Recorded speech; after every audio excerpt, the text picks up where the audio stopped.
And do we say dismiss or join?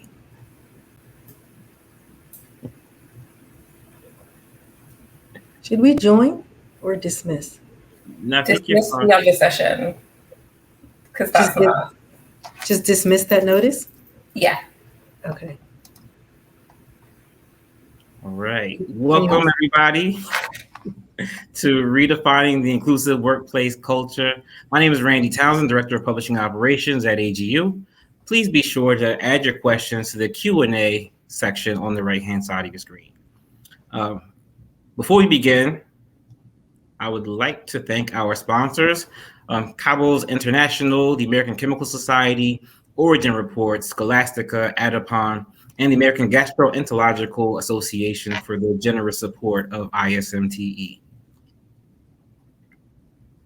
Today, you'll be joined by three really insightful speakers. Deandra Roberts is the Senior Publishing Coordinator at the Royal College of Psychiatrists. Karen Somerville is Vice President and General Manager at the American Nurses Association.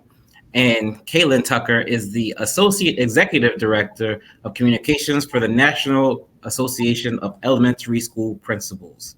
I will be moving the slides along, so you will probably hear next slide, please, throughout the presentation. I hope that's okay with everybody. Thank you. Thank you, Randy, for that lovely introduction. As you said, I am Deandra Roberts, Senior Publishing Coordinator at the Royal College of Psychiatrists. Today, I'll be talking about allyship and reaffirming boundaries, allyship in terms of practicing support to marginalized communities and how to use your platform, and reaffirming boundaries as a consistent action for cementing the needs and well-being of marginalized people within safe spaces. So next slide, please. Okay, so let's talk some facts. Nearly 49% of ethnic minority staff in the UK feel that they have to hide who they are in the workplace. This will have a huge impact on an individual's mental health. A significant number of people also feel that they cannot be out with their sexuality in the workplace. There's also a much smaller number of people with disabilities in employment in comparison to their able-bodied peers. So how do we support our peers? Are we creating environments that support accessibility and inclusivity for positive well-being and impact? We need to look more into allyship and reaffirming boundaries. Have the next slide, please. So this is a definition published by the NHS this year. I just think it really encompasses what allyship stands for. So allyship is about building relationships of trust, consistency, and accountability with marginalized individuals and or groups of people. Although you might not be a member of an underinvested or oppressed group, you can support them and make the effort to understand their struggle and use your voice alongside theirs. So as I said, it just encompasses the importance of building relationships, but also remaining consistent in your actions. Accountability is an important step for change to ensure that there is a genuine action. There also needs to be empathy and openness to listen and understand. And next slide, please. So what does it mean to reaffirm boundaries? Again, the importance goes back to building relationships. We need supportive environments and inclusion in shared spaces. Building relationships with our colleagues, team support, line managers, direct reports, everyone is fundamental for a productive and balanced workforce. Statistics show that diversity in the workplace has many benefits to the work culture. Ethnic diversity at the top table increases productivity by 31%, and productivity increases by 21% with women at the top table. So just by being inclusive and mindful by nature, we all benefit. Have the next slide, please. For using your platform, everyone has a space where their voice is prioritized, and we need to use that in support of others because it will be beneficial in the long run. Like, as you can see from the stats, 31% and 21%, those are actually quite big, significant numbers for change. So checking your privilege has become more discussed in society, and white privilege has been spoken about more in the past few years. White privilege is not to say you have not faced any hardships, but race has not been a barrier in any area of your life where you have not had to worry about it day to day. That is a privilege. There is ability privilege, heteronormative privilege, education, class, and so on. This can be an uncomfortable topic for many to discuss, but we need to be uncomfortable to then become comfortable with the platforms we hold, so we can use that to help others who do not have that benefit or that privilege. Now, the next slide, please. So I'm going to talk a bit about bias. So bias is a prejudice in favor or against one thing, person or group compared to another, usually in a way that is considered to be unfair. The terms conscious and unconscious bias have become more prevalent in the past few years, with unconscious bias most commonly coming into play at the workplace, and is a wider factor of why people do not feel they can be wholly themselves in these surroundings for fear of being penalized due to their culture, background, religion, or sexuality. Unconscious biases are usually an internal exercise of trying to place people into boxes based on our perceptions or social stereotypes of that community. This can be harmful to ourselves and to those who we might be projecting on. This is why accountability is an important part of allyship and reaffirming boundaries. Microaggressions, a term first coined by Harvard psychiatrist Chester Pierce in the 1970s. So microaggressions can be directed at members of marginalized groups from their race, so groups including the LGBTQ plus community, women, and people with disabilities. Microaggressions, which do not mean small, by the way, it means micro in terms of an individual level, so person to person, are broken down into three categories: micro assaults, micro insults, and micro invalidations.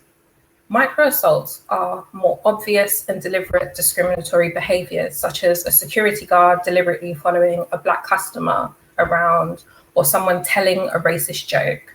Micro insults and micro invalidations, on the other hand, tend to be unconscious, unintentional, and less obvious, well-intentioned perpetrators of micro insults often believe that they're being complimentary. So, for example, someone being surprised that a person of color is well-spoken or articulate and being very vocal about their surprise.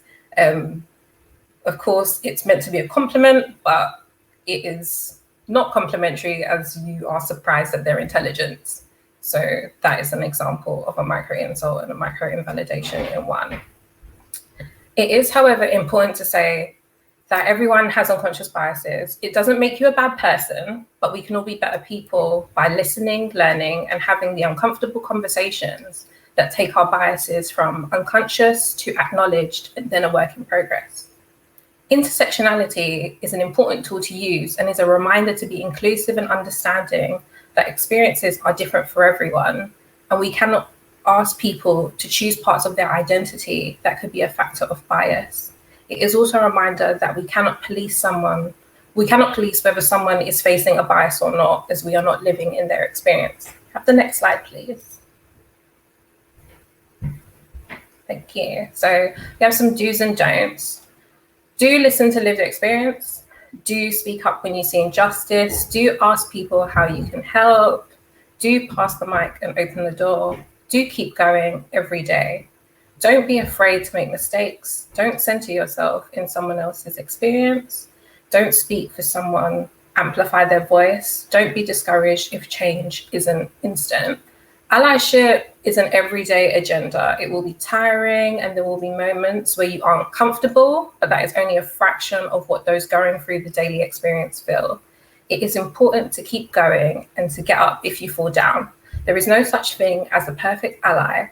Everyone will make mistakes on their journey. Sometimes people won't try for fear of being considered an ism or an ist, but it's only by learning we can do better. It's a journey and it's very much a supportive one. Pass the mic, open the door. If you can advocate for someone else and be actionable in decision making on a project or just having a voice at the table, not just the seat, then you need to do it. Seriously, do it.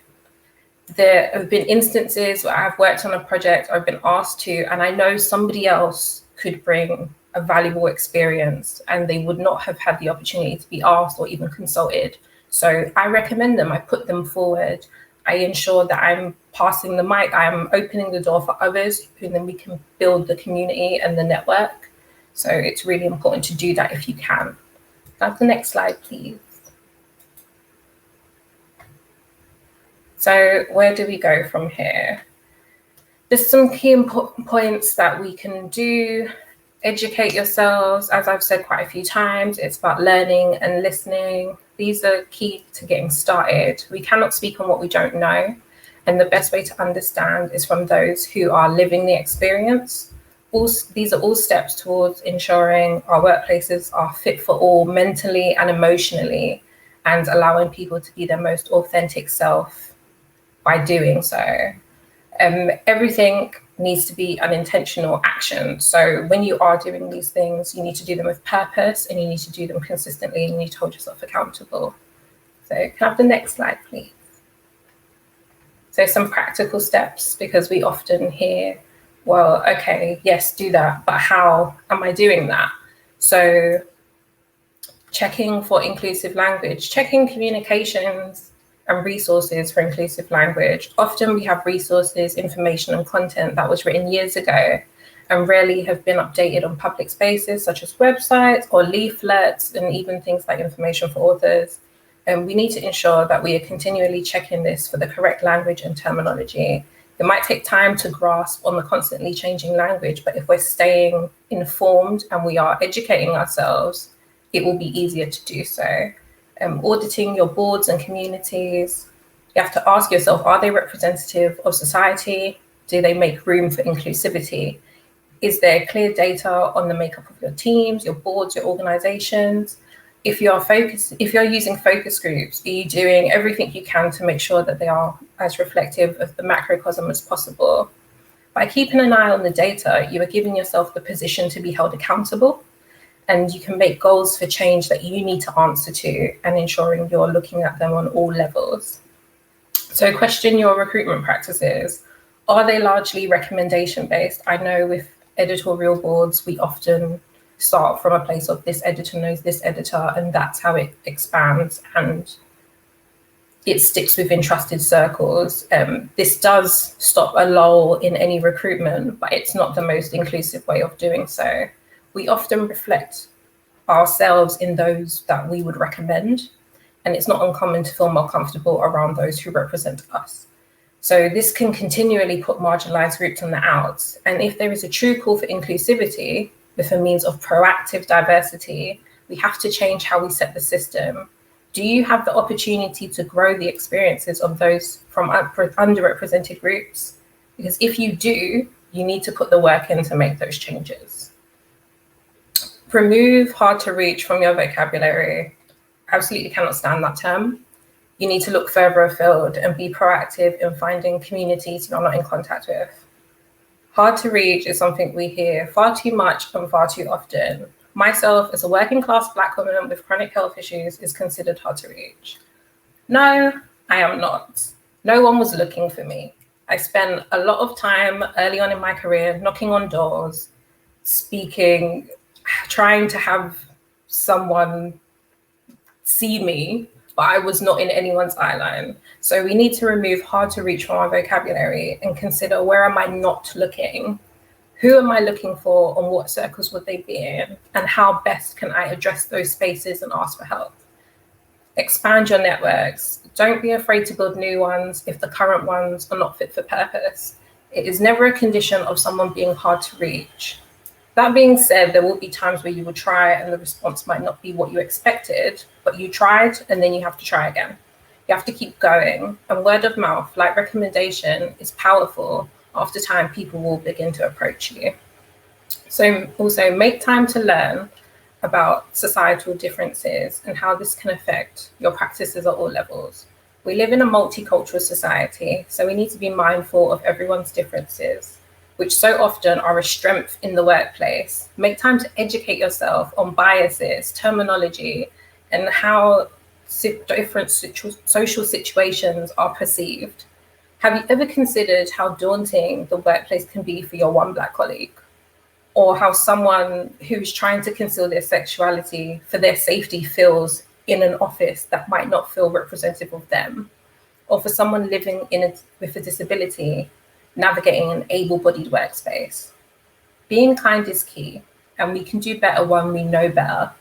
Take active time to read literature in this area, watch documentaries, reflect on how you can have a positive impact. And sense check. Ask questions at all stages. Sense checking is something we do throughout our lives, and it's important to take a step back and ask, why am I doing this? Why are we doing this? Have we always done it this way? Is that the answer? Have we consulted anyone with lived experience? Do we need to? Is this the right way of doing things? It's just holding yourself accountable once again. So next slide, please. I think that's it from me. Thank you all for listening. You can find me on LinkedIn or email me with any questions. Now hand over to Karen. Thank you, Deandra. My pleasure to be here. I am Karen Somerville, again, Vice President and General Manager of Education and Resources at the American Nurses Association. I am also the executive sponsor of the Diversity, Equity, and Inclusion Committee here internally at ANA. So I'm going to take a little bit of what Deandra just shared with you on practical steps and the why, and give you some examples of how you can start, expand, or consider the work within your allyship in your organizations and what you need to do further. So next slide, please. So I always start with, Deandra talked about the why. So when you think about your business, your organization, your constituents, or your customers, what is the business for? Why is the business in business? Who are your customers? What is your vision and mission? At the American Nurses Association, our vision is a healthy world through the power of nursing. And our mission is to lead the profession to shape the future of nursing and healthcare. And how does this tie to diversity, equity, and inclusion? So I always tie it to, if we're talking about the world, that is everyone. Our vision is to help the world and have a healthy world. So we need to be inclusive of everyone. Our mission is to lead the profession, and we have to do that being inclusive. So I go to the core of the business, the purpose of the business, and how you can easily tie diversity, equity, and inclusion to the purpose of that business. Next slide, please. Then we look at now, so your vision and mission are your external, maybe your external purposes of the organization, what you're there for, if you're building widgets, if you have customers that are purchasing from you, reading your publications, buying, or constituents and advocating for you. Then you have your goals, your strategic plan, DEI and the business again. So tying it very closely. The goals and values of the American Nurses Association are here on the slide. We have 4 goals: elevate, engage, evolve, and enable. The 4th goal, enable, is an inward-facing goal for us on the strategic plan. It's about transformational capabilities through our operational excellence. And so again, I, as the executive sponsor, tie DEI specifically to goal 4 on our strategic plan. It is literally in the strategic plan to be diverse, inclusive, and equitable across our entire staff and team members. So it's a part of our strategic plan, again, tied to the mission and vision of who we are. And then we talk more about the values and the culture of the organization. So our values at our organization are trusted, inclusive, innovative, empowered. And you see right there that inclusive is a part of the culture and the value of the organization. So I'm leading you down a path, if you will, on your business purpose, why you exist, what you're there to do, what the goals of the organization are, and how diversity, equity, and inclusion are integral to that continued success for the overall business, and how you put that as part of your strategic plan. Next slide, please.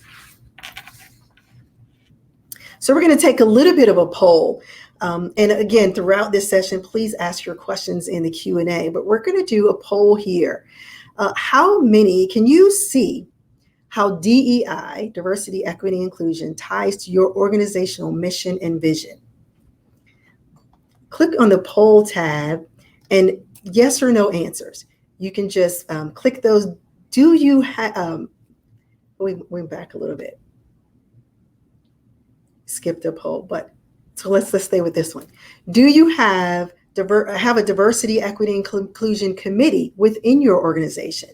So if you click on your conversation, next to your conversation or underneath, there's a poll tab and you can vote there, simple yes or no, or feel free to write your answers in the Q&A or chat box, and we'll see the live votes coming in. That's great. We see over 88, almost 89, 90% of the attendees here have a DEI committee within the organization. That's excellent. That's excellent. So you've gone past go, you're on start, and we're going to give this another moment to see, do you have a DEI committee within your organization? We're going to talk more about what that means and how you tie that DEI committee to the organization mission, vision, goals, and how you can expand to even go even further. That's great. That's excellent. Remember to put your questions in the Q&A as well as we go along. So I don't know if we have this next question up. Can you see now how DEI ties to your organizational mission and vision? Another poll. And is DEI part of your strategic plan? So you may have a DEI committee, but do you see how it ties to the mission and vision of the organization or the company?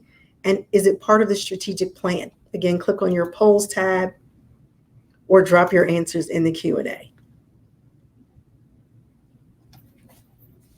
Don't know if that poll is coming up. Oh, there we go. Is DEI part of your strategic plan? There's our poll. Click on your poll tab and give a yes or no answer on that. Because this is layers of diversity, equity, inclusion within your organization. This is wonderful. DEI is part of the strategic plan. So this is preaching to the choir here, but this is great. We're going to talk about how DEI, tying it to the vision and mission, having committees, tying it to the strategic plan makes it even more sustainable. That's great. Next slide, please. I thank you all for participating and being active and actively engaged in this session.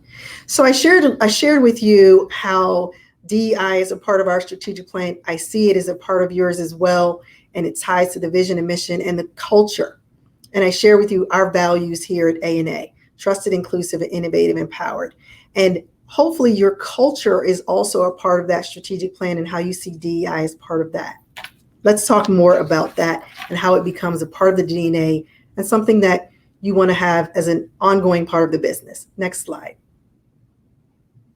So Deandra gave you a little bit more about allyship, and she talked about trust, consistency, and accountability in the allyships. And so these are some examples of departments within your organization that DEI, I'm sure this is a part of your committee and a part of the organization itself. Human resources, employee engagement. Now, employee engagement groups, diversity, equity, inclusion is different than special interest groups or special interest employee groups. So you may have a Black employee resource group, you may have a Hispanic, you may have LGBTQ2, QT, other. Those are special interest resource employee groups. The diversity, equity, inclusion group is actually different. It should be inclusive of everyone and anyone that raises their hand. And they are different from employee resource groups. We're going to talk a little bit more about that in a moment as well. But you also may have other committees: culture committee, wellness committee, sustainability committees. How is DEI a part of all of those groups? So DEI committee is great, but we're going to talk about how, as a part of the regular business, DEI should be embedded into every DNA of the organization. Be intentional, be specific, be formalized in your committees, have charters, chairs, co-chairs, regularly schedule meetings with the other resource groups, the employee groups, your leadership, establish goals and evaluations and accountability that Deandra mentioned when she talked about allyship. You have to be accountable and be bold. This is the time to be bold with DEI. Are there other departments? Everyone can play a part in the diversity, equity, inclusion of your organization. Next slide, please.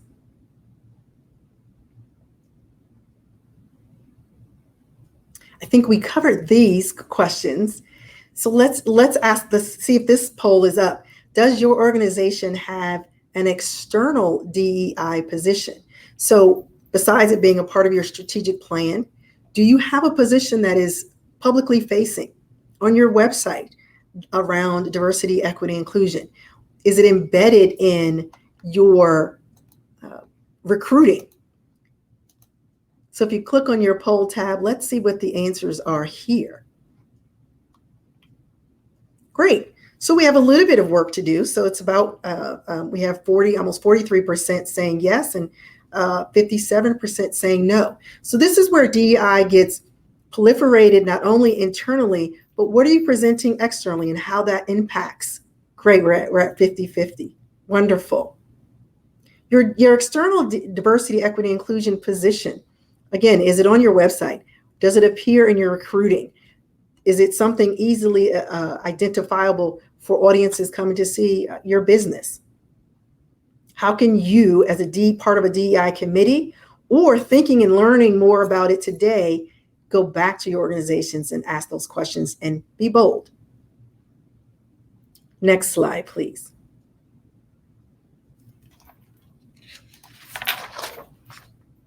So successful diversity, equity, inclusion, it takes a village. So this image is the community garden. And as I mentioned, all of the allyships that you can potentially have, think beyond your normal comfort zone. It's uncomfortable to be fully inclusive of everyone. Think about those who are not at the table. But it takes a village.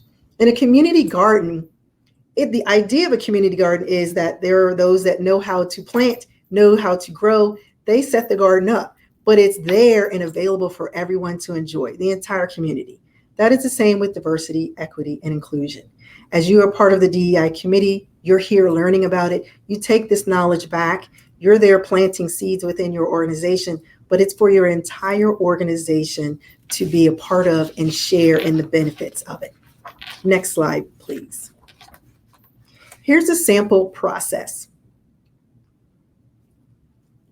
Great. That comes up to show you how to integrate diversity, equity, and inclusion within your organization ongoing throughout. Take it back to your own department, whatever department you are in within your organization. It does not have to reside only in the DEI committee. You start by gaining agreement from your leader. So hopefully you have a sponsor, but I think the majority of you or all of you had a DEI committee, so that seems to be there. Confirm the metrics, be accountable. Set a baseline. If you do not have and understand where you are today, set a baseline from previous years. Opt in from different business units. Again, we're going to talk more about making sure that you're inclusive within your own DEI work. Let that be optional to start. We'll talk about progress. One step forward is better than standing still. Develop a schedule of activities. Be bold. Create messages and confirm available assets. If you're doing campaigns, whatever you choose to do, make sure that that process is available. The opt-in is so that people can, ease their way into this. How do I see this in my area? If you're in sales, how do I see this in my area? I'm in IT. How do I see myself within DEI? Any department can be a part of this. Outreach to others externally. Maybe it's an opportunity to collaborate. Your allyship internally can also expand externally to perhaps target groups that you are underrepresented in your audience, in your customer base. Maybe there's partnerships that you can create an allyship with. And then report results. The integration and outreach will help increase results. That whole rising tides will lift all boats. The business units have the ability to say yes or no. I've done this in several businesses. You start off with one campaign where you want to be replicable, scalable, affecting, again, the vision and mission of the organization, driving to bottom line goals and reach. And you start off and you say, we're doing this across the enterprise. Would you like to participate? Maybe they don't see themselves initially, but as a conduit to DEI, if you're working together and showing results, you'll see more and more participation as you continue to move on. Next slide, please. Start at the surface, but sustainability of DEI goes much deeper. So as you know, you'll start with what you see. what you are comfortable with, what you're consciously aware of. Unconsciously, though, is where the development and sustainability happens. You have to think broader, you have to think bolder to get even more inclusive. Next slide, please. The idea to be truly inclusive with DEI work is the belonging. So we've talked about diversity, equity, and inclusion, but the key is belonging. So you've created a committee, you've created a campaign, or you've come up with accountable targets of what you want to do around DEI. But belonging is making sure that who is missing at the table, let's invite them to the table. But belonging is the person that looks different, sounds different, maybe is different that you invited, is that they don't have to assimilate. They don't have to change who they are to be a part. Belonging is they get to stay blue. I'm going to stay blue and I'm going to be happy being blue, a part of the group. That's what true belonging is. And the idea is they can bring their authentic self to the group, and that's of value, and that will happen and proliferate. So the true sustainability of diversity, equity, and inclusion is everyone is comfortable with who they are. They can bring that and their authentic self. They don't have to change who they are to be a part, to be inclusive. Next slide, please. Last but not least is when you're thinking of diversity, equity, inclusion internally and allyships, accept everyone that is interested and willing to raise their hand and volunteer to participate. They may raise their hand just to join your committee. Find a place for them to be comfortable, their authentic self, and embrace what is going on with that committee so they can take it back to their own department. Do not consider a DEI committee as an ERG or employee resource group that is focused on a particular area. If there is a Black resource group, African American resource group, Hispanic Latino resource group, let those focus on that. But the DEI committee should welcome any and everyone that raises their hand so that it is sustainable, it's inclusive, it becomes a part of the DNA, and you're showing the empathy, trust, and allyship that Deandra mentioned earlier. Next slide. That leads to a team, the dream team. So not only are you able to measure the ability for DEI to be a part of every department, but also normal part of business. The greatest success of diversity, equity, inclusion, and belonging is that each department is doing this now as part of their day-to-day work, driving to the goals and mission of the organization, and it's coming naturally. Takes time, but know that progress happens. And again, one step forward can measure. One step from zero is 100% growth. Keep stepping forward and keep growing, and that will create sustainability of diversity, equity, and inclusion within your organizations. I hope that was helpful.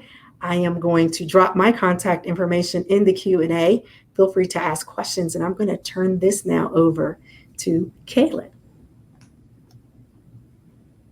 Thank you, Karen. I'm Kaylin Tucker, and I'm the Associate Executive Director for Communications at the National Association of Elementary School Principals.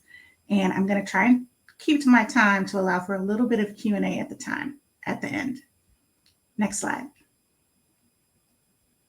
Today, I'm going to give you an organizational case study. I'm going to provide a perspective of advancing equity at a nonprofit organization, doing this work as a Black woman, the only Black person on our leadership team. I also serve as the staff liaison to my org's task force on race and equity. And I also worked with Randy, our moderator, last year as the inaugural equity initiative, the co-chairs of that with the AM&P network. Next slide. Here is a snapshot of my organization. We represent school principals, school leaders across the US and overseas. We advocate for, provide resources for, and strengthen the principal profession. Our areas of impact are on pre-K and early learning, the principal pipeline and early career, social and emotional learning, and school equity, just to name a few. And equity is weaves through all of those areas of impact. Next slide. So the work that we do at membership organizations, they can have a rippling impact. We are small staff. We have fewer than 20 full-time employees, but the potential reach that we have is enormous. So if you look at those numbers, we have 17,000 members of school leaders, principals who lead schools, but the influence over the field is more than 70,000 educators. And those educators impact the lives of 35 million children. And that doesn't even include all the teachers, staff, parents, and the whole school community. So this is the case for, every organization has a ripple effect. Next slide. 2020 was a defining moment for all of us. A bit of context that my org already had a focus on equity, as I mentioned, but it was not unified. It felt like an add-on. It wasn't strategically integrated into a process like the one that Karen just showed us, which was really a really great document. As the only person of color on my team, I always felt like it was my job to raise the equity question. And I just have to tell you that it's exhausting. And I would think to myself all the time, am I the only person who sees the lack of diversity and representation amongst other issues? Or if I'm not the only person, why am I the only person who ever speaks up? Then in May 2020, George Floyd was murdered and the world changed, as his daughter is quoted on my slide. I remember sitting in our staff meeting, we were virtual at that time, and everybody was reporting out about their work and their priorities for the week. And it just felt like the loneliest place in the world. I was enraged and in shock. It was, I'm sure that you all can think back to that day and think exactly what you were doing. So I talked to my boss about the association issuing a statement, acknowledging the obvious, and also I support for schools and leaders, and we did that. We also launched a national task force on race and equity, and that was really the beginning of the present work that we're doing at NAESP. Next slide. So, we took the poll earlier. Most of us had statements from our organization. Most of us could see how DEI is impacted by our strategic planning. So that's really, really great. And as a case study, I'm on the other end of the spectrum from Karen's organization in terms of our progress in DEI. And I think that that's so okay for us to admit where we are because we can only grow.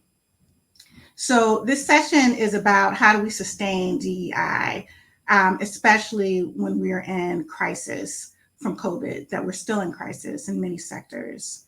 In the case of my organization, we had already had a diversity committee, but it was kind of defunct by this time. We developed a report back in 2017, but it was just in our resource library, and we didn't use it. I don't think our members were accessing it. So this was really a good opportunity for us to reevaluate our values and our mission, and just to make a bigger impact.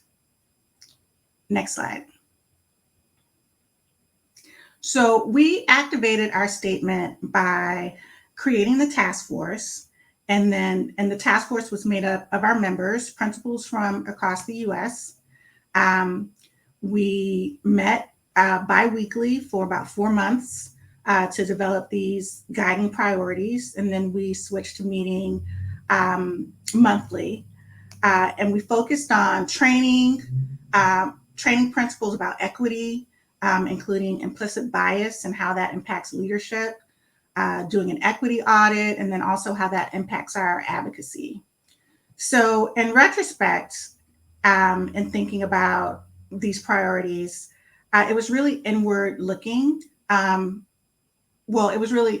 was outward facing to the profession It's all about our members and educating them about equity. But we didn't do anything internally about the inner workings of the organization, any of the things that Karen mentioned. But I just want to say that that's okay, because DEI is not a quarterly or year-long initiative. It took centuries to build up the systems of inequality that we're facing. So it's going to take a long time for us to dismantle them, and we could take it piece by piece. Next slide. Another way to activate your DEI statement is with an implementation plan. And Karen covered a lot of that, so I'm gonna keep going to the next slide. And I just wanted to share another example of a DEI initiative that has the strategies baked into the statement itself. So it's got the values and goals on the right, and then it has the actual strategies on the other side. Next slide. And I want to end with talking about organizations as allies. A lot of times when we talk about allyship, it really is about the individual, but I've started to think about this as an organizational strategy. One way to do that is to partner with other organizations around DEI or to join a coalition. So in education, in my sector, a big issue right now is the backlash against critical race theory. And we really didn't have the resources to provide our members with the information that they needed to lead their schools. And we joined this coalition and we lend them our voice, and we get something out of in return of it as well, in terms of resources, talking points, and whatnot. So going back to Deandra's discussion of allyship, building relationships is a big part of that. And so we can think about how we build relationships with other organizations, how we share our platform, and raise their profile too. Next slide. These are just some of the ways that we participate in the coalition. So we don't know what the next critical race theory moment will be, but we're being connected to this coalition can help us to respond really quickly. Next slide. And that is the last slide. So I'm just gonna say thank you, and I have my contact information right here.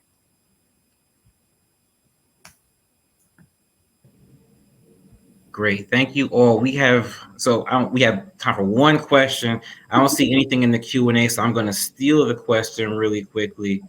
Thank you all for kind of tying all of these things together. One question in a lightning round, I guess, is thinking about the inclusive workplace culture and allies, and how much we've seen from 2020 and George Floyd's murder. Going forward, because news cycles changed and the commitment may not be the same. What is one piece of advice from each of you, and I'll go in the same order that we started, that you would have to reignite that commitment to make sure that it's long lasting and sustainable, and that we don't have to wait for another George Floyd murder to say, okay, let's come back together, everybody. I'll start with you, Deandra. I would say hold yourself accountable and be consistent. Those are the two things. If you started it, keep going. It's not a one and done, and hold yourself to that fact that it's not a one and done. So we just have to keep it going. I'm at this point where I'm not trying to hear someone say, oh, well, we already did that. No, we're still doing it. We're going to keep doing it. And then we're going to keep doing it until it's actually tangible change. So my quick fire response. Thank you. Karen? So I would concur, and I would say that measure progress so that you can see the progress. Again, tie it to the organizational goals and outcomes. Measure it. It is a marathon, not a sprint. So you have to, sometimes you have to take time to rest, take a breath, but get back in the race. It is a marathon, and keep pushing. Great. Thank you, Karen. Caitlin. And I would add that there's levels. I think that was what I was really hoping to get across, is that, there's a long way to go. And so just because you've kind of mastered one area, there's countless other areas that you can still make an impact in. Great. All right. Thank you all. I believe we are at time 3:30 here. So thank you, Deandra, Karen, Kaylin, for demonstrating what an inclusive workplace can possibly look like. Also, thanks to all of you for joining us. Please be sure to hang out at the Exchange Forum. The discussion topics include changes to impact factor calculation, impact of COVID-19 on scholarly publishing, but feel free to bring your own questions as well. This is also a great chance to visit our partners and sponsors. Deandra, have a good night from across the pond. Thank you for hanging out. And thank you all. Have a great rest of your day. Thank you. Thank you.